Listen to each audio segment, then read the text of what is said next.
Okay, the next question.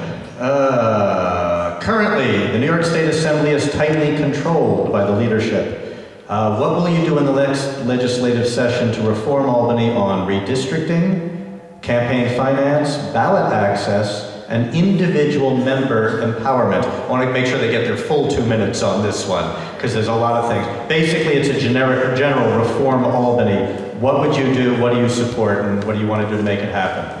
Mr. Henry, you're first.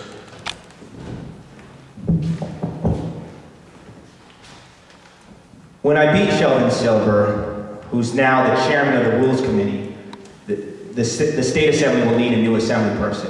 And the State Assembly has to elect a new Assembly person. And everyone in the State Assembly has a vested interest in electing someone who's committed to changing the rules by which Albany operates. So the first thing that I will have done by being elected, with your help, is changing the rules by which Albany operates, which means empowering legislative committees, making sure resources are distributed fairly, and making sure individual legislators are empowered to speak up for their communities or their issues. On redistricting reform, we have a process of redistricting which is political and which needs to be depoliticized. It needs to be kept out of the hands of self-interested legislators and put in the hands of an independent commission, or, as I staked out on my website, amending the state constitution in a process that is forever insulated from self-interested legislators. Dan, what were the other couple? Where was I? The campaign finance and ballot access. Well, ballot access is, of course, a problem for potential candidates, of which I am one. And that's why I'm committed to a process which you ensure ballot access for candidates, and you're not encumbered by election laws which require you to hire lawyers and fight ballot challenges.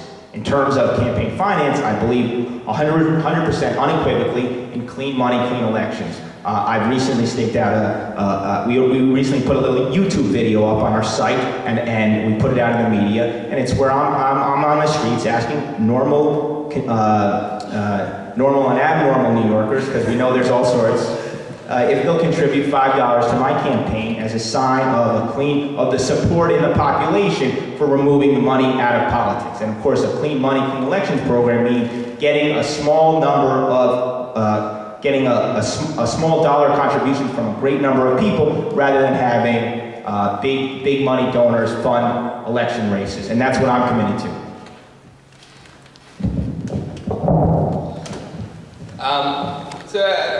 We addressed a bit of this before, but Luke and I are not the first people to say that Albany is broken and needs to be changed. And I think, we've heard it from all over. And frankly, Sheldon Silver is not the first Speaker of the State Assembly who runs things in a secret fashion. Sheldon Silver became Speaker when Saul Weprin had a stroke. Now, they had to choose a new Speaker, but they had no impetus for change.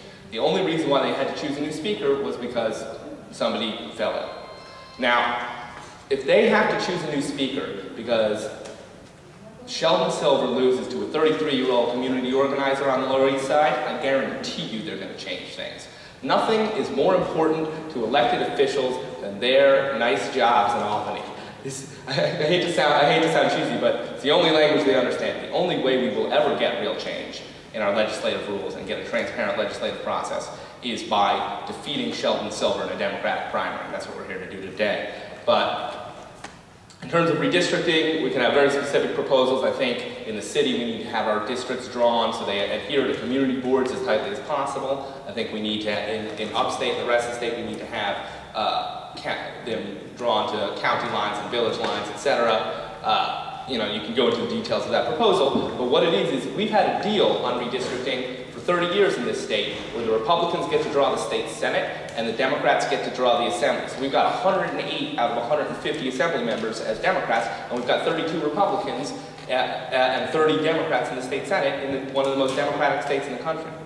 Every time you hear people telling you that Joe Bruno's blocking this and Joe Bruno's blocking that, Joe Bruno's blocking that because Sheldon Silver gave him the pen to draw his majority.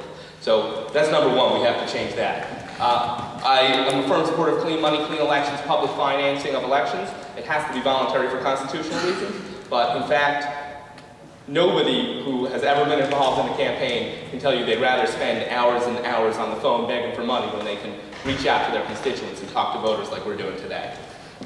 Ballot access is a good process. I've worked with Barack Obama. I helped get Barack Obama on the ballot in New York State. I collected 12,000 signatures for him. It can be done. I'm not afraid of gathering the signatures in this community, and I'm getting cut off. Thank you. Yes, I'm cutting you off.